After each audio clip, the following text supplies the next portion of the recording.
कुछ अच्छा नहीं खे लागत कहीं कैसन न दिन भइल रहता ई दिना में होता ना बेकार लागेला न मने ना करेला कुछ करे धरे के मन ये करला ना आकि दिन रात खाली सुत आ खाना पीना खाए के तो और मन नहीं खे करत मन करता खाली पानी पी पी के जी हम कैसन बढ़िया से बढ़िया खाना ये दिन में बना दा लेकिन अच्छे न लागेला कोई हो नहीं खे ना बात बाकी अकेले दिन रात घर में पड़ल रह तनी और हमारा मन नहीं खे लागत कुछ करे धरे के तनी 2-3 आदमी रहेला कुछ बतियाला त मन जीव होला अब यो नहीं खे ना कि घर से बाहर निकल तनी 2-4 गो मेहरारू बाड़ी से तो बैठ के बतिया ले। अरे का देखो तनी कबे के मार मुंह धोव तड़ का करब केहू तो नाश्तो करावे वाला नहीं खे कि जाके जल्दी कुला उला क के नाश्ता कर लेती। ए तो चलो ना हो जगह हम तारा के नाश्ता पानी करा देतनी अपना घर लेके चलब।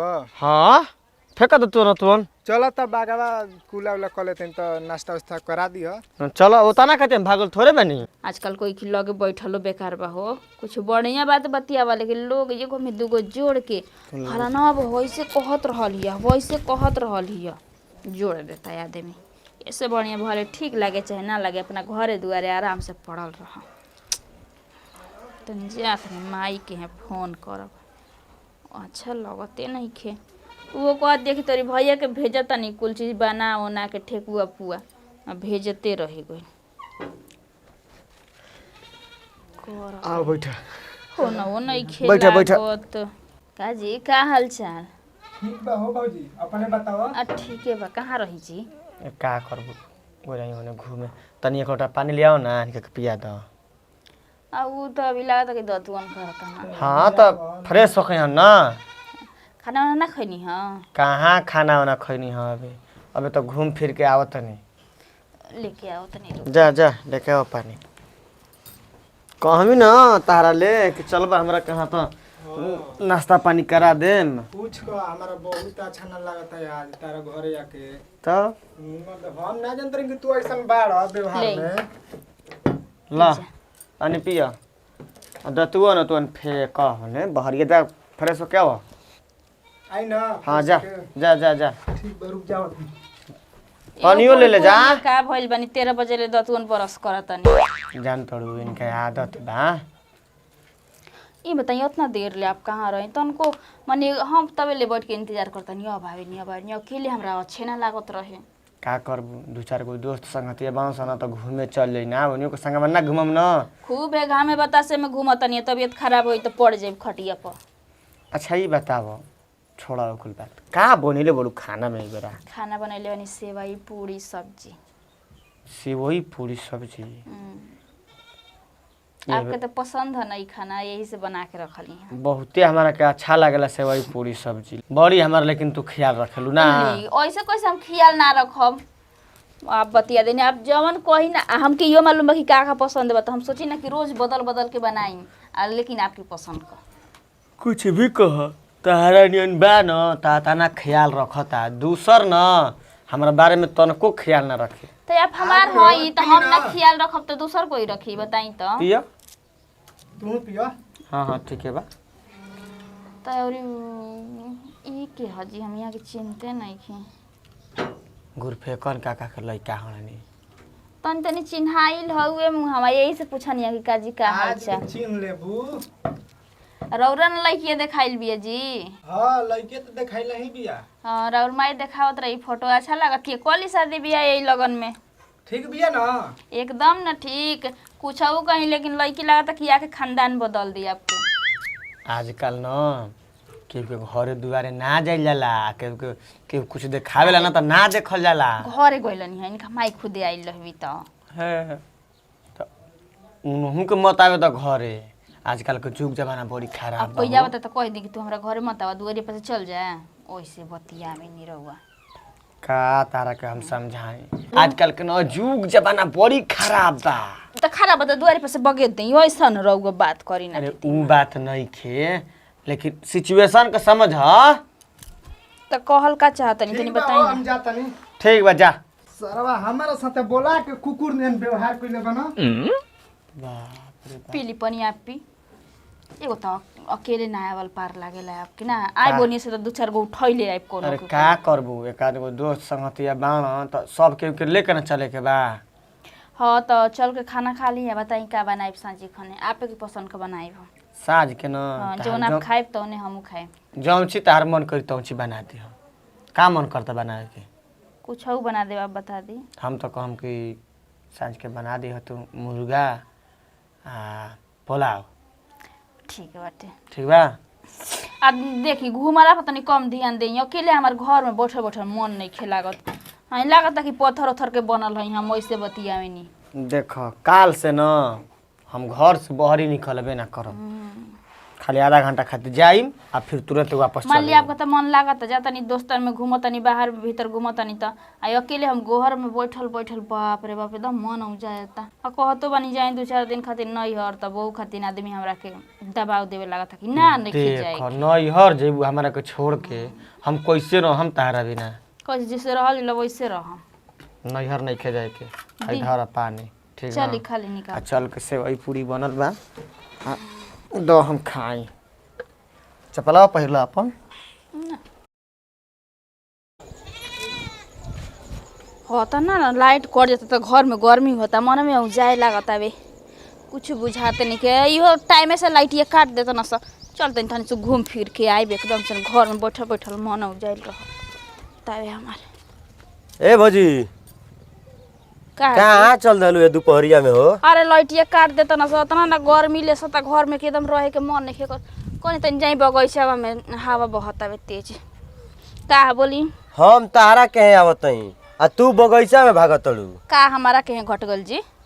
का है घटेला तबे कोई आवेला? और तो बोली का हो कुछ बात बा? अरे हमू कहनी कि तनी चली दोपहरिया में तनी सर समाचार भौजी के ले लीही। का हमारा ले सर समाचार लेबे गाँव में हम रहतनी ठीक है ना बनी का समाचार लेवे के बा? अरे सब कोई कहता कि झरफेटाना के मेहरारू लेखा कोई के मेहरारूए नहीं खे। मेहरारू नहीं के मतलब कहल का चाहतनी? माने कोई जाता तो बढ़िया से बतियावतड़ी उठावतड़ी बैठावतड़ी। वो तो हमार शुरू से आदत है जी, हम सबसे मिलजुल के रही ना, कोई के तो ऊंचा आवाज में आज तक हम बातें नहीं की कैले सच बताई तो। कहाँ मामा भैया? गइल यहाँ कहीं घूमे फिरे। घूमे फिरे? हाँ। आ ओकर का हाल बा? के कर? 1.5 फुटिया के? ए दोबारा हमरा मर्द के ऐसे अनाप शनाप कहबो मत करिए ठीक बा। खुदे उ 6 फुट के बना 1.5 फुट के कहता तू हैं? अपने तो देखते नहीं खेलोगा दूसरा पे अंगुरी उठावे लागत 1.5 फुटिया तो होइसन तो होइसन। ए मर्दे तना काहे खिसिया तो कौन हम एकरा में गाड़ी दे देल हई? काहे कोई कहियो कोई कमा के खियावता कि कुछ हमरा मर्द के कह दी हम बर्दाश्त कर लेब। अच्छा छोड़ा कुल बात, चलो तनी नाश्ता वास्ता करा दो। माने हमारे घर का से तिया का कुल होता है कि हम सबके बना के नाश्ता कराई तोरा घरे अन परी नहीं खे जाके कर बात कह दे बतियावे के ते गांव के लोग होता ना अनाप शनाप बोलता अपना घर के मेहरारू लइका संभालते नहीं है कि 1 फुट के बाकी 2 फुट के आ दूसरा के अंगुरी उठावे लागत हवे। जे जैसा रही वैसा ने ना कहाई। भइल बा ढेर सुगर तू हई हमरी मर्दा ढेर सुगर कोई भइल बा हो? एमा सुगर के त कोनो बाते नहीं के। तो भइल बा 6 फुट के तू आ मर्दा है तो छुकी भइल बा कहलो तो कहलो दोबारा कहबन तर जबनिया खींच लेब हम हमरा कैसन तैसन बुझबो मत करिह। मर्दे तारा ले बतियाव ला 5 कोस पैदल गइल बराबर बा। हां तो मत यह बतियावे केतना के बोलावल हमर बतियावे वाला आदमी के कमी बा। तारा कम के तना बढ़िया जान के नहीं कि चलो भौजी ले दुगो बात बतियाई दोपहरिया में बैठ के मर मैसाइन होई। हम उ सोचनी है कि तो से बढ़िया से बतियाई लेकिन वैसन तू बातें कह देला कि दिमाग जर गइल ह हमार। ठीक बा काम पड़ी। ठीक बा काम पड़ी।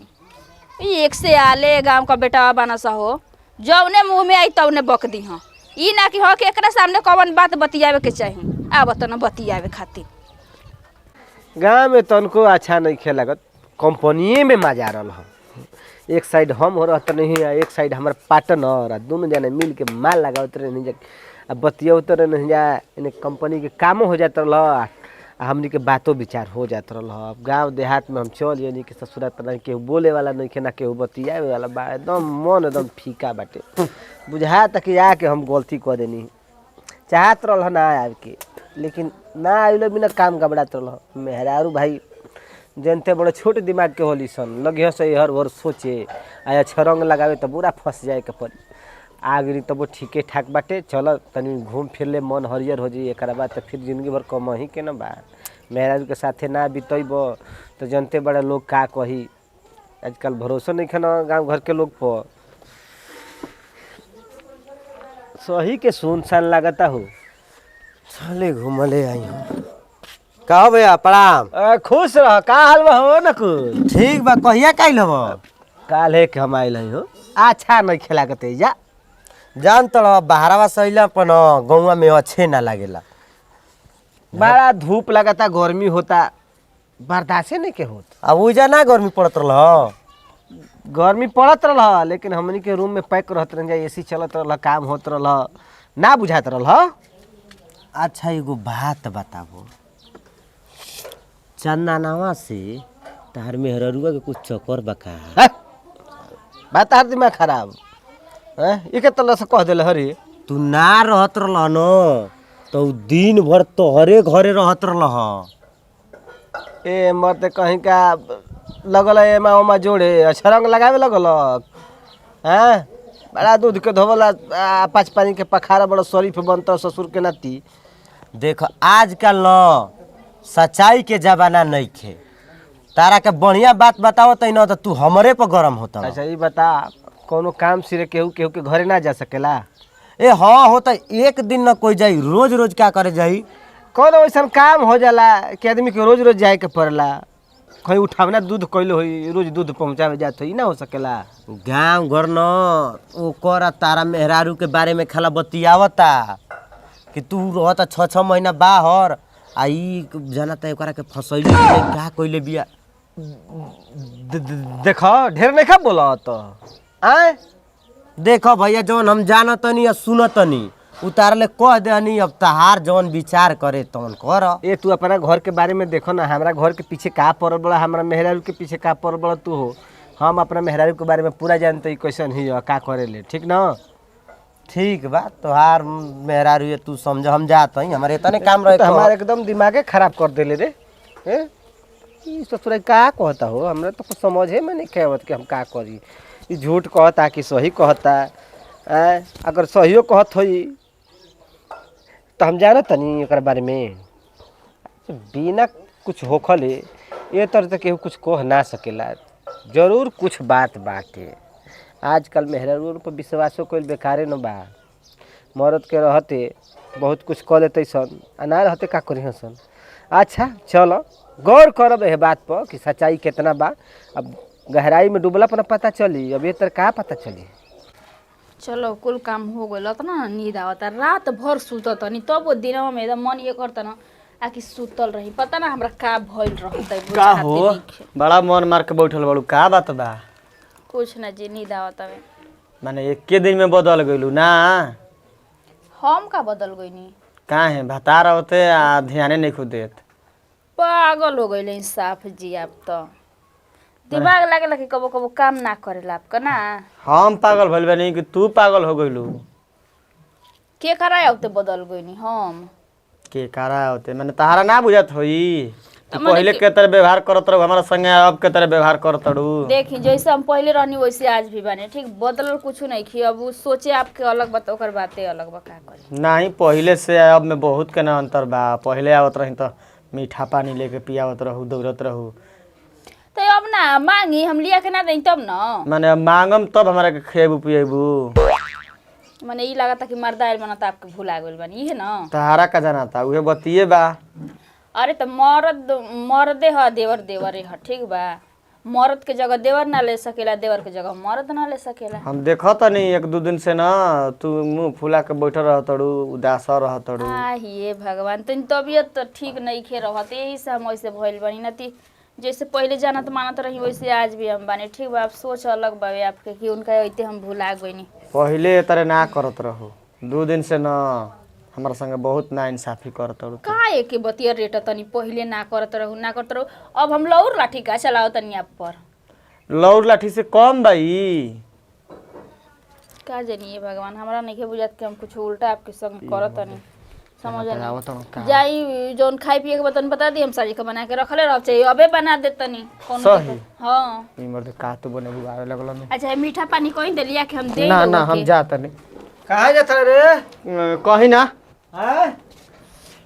सर हमारे हमारा अब तो भाग गई का रे का बात बा बात का बाबे उ कहता ना कि तोरा हाथे कुछ खाए के मन करता बनाव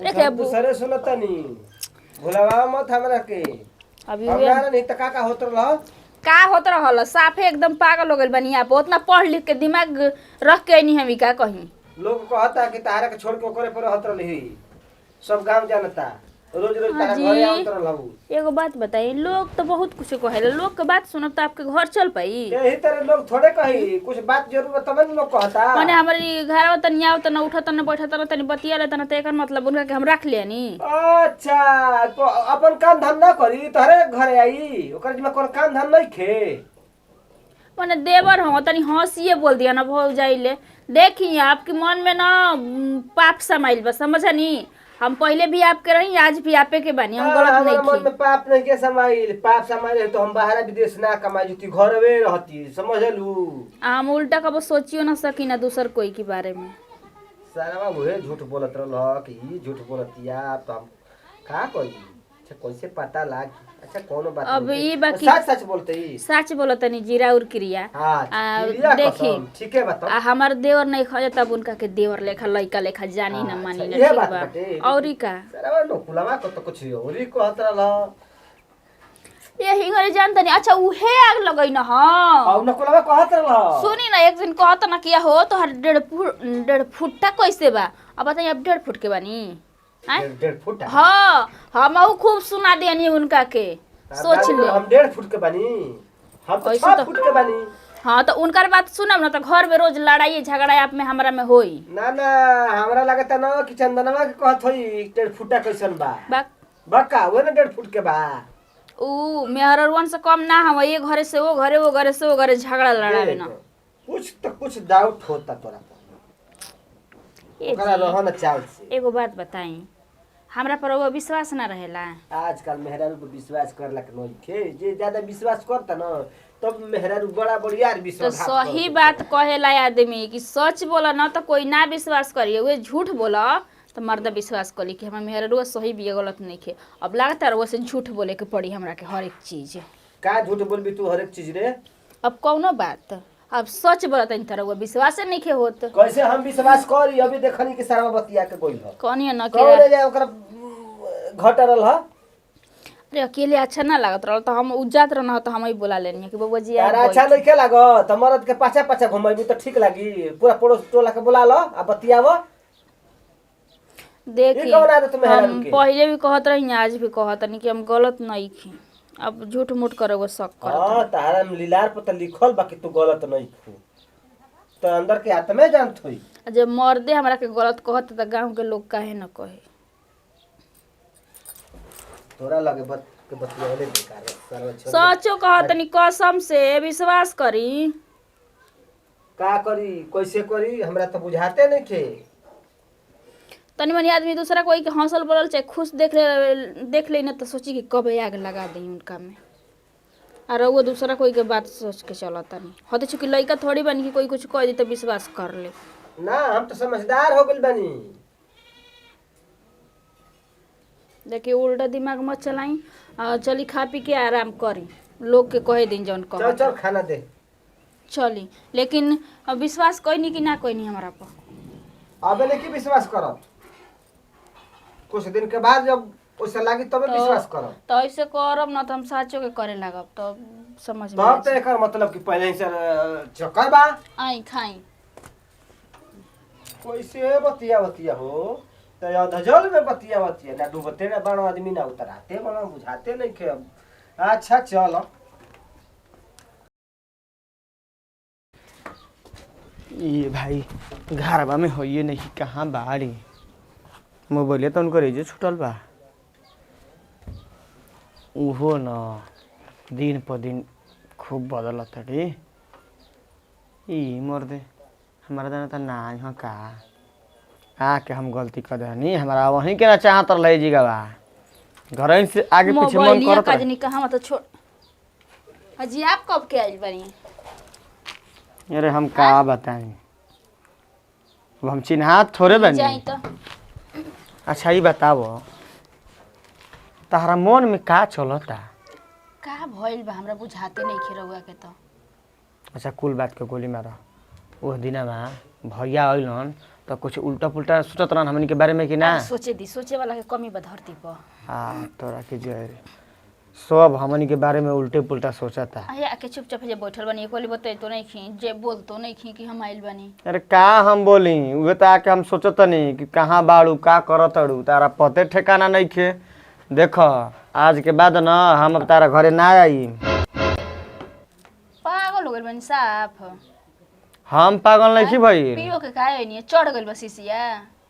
जब सब हमनी के बारे में उल्टे पुल्टा सोची तो हम का करे तारा घरे आई। अरे तो सोचे वाला के सोचे दी। तू तो जानते बड़ू हमारा तारा बीच के बात का होला। तो कहत नहीं सोचे वाला के सोचे दी, कोई के सोचेला से आप घर छोड़ दे, बाइल गेल बन कर देब। नहीं जब सामने वाला गलती कहे लगला न तो आइल गइल ठीक नहीं खे।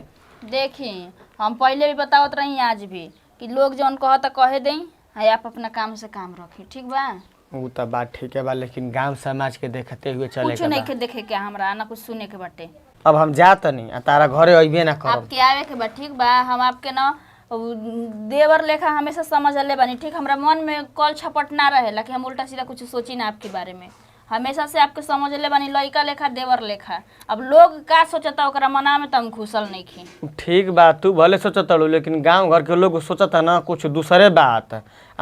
भैयो कुछ दूसरे बात सोचत रहन तो मान लो अइला गइला से कौन फायदा बा? कौनो फायदा नहीं खे। हमनी के सही बानी जाना, भगवान देखता ना इंसान के सोचला से फर्क ना पड़ेला। बस नहीं। भगवान की नजर में सही होके के चाहिए। आप जानते नहीं कि हम सही बानी।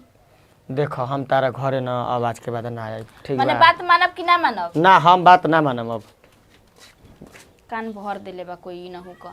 बताव तना सीधा साधा आदमी के जब अछरंग लगा देता ना सही तो का करिया से हमरा बुझाते नहीं खे। दूसर कोई के तो बात छोड़, जब हमार मर्दे ना लायक निकल गल दूसरा के कहला में पड़ जाता तो और कोई पे हम का विश्वास करी। चल हो।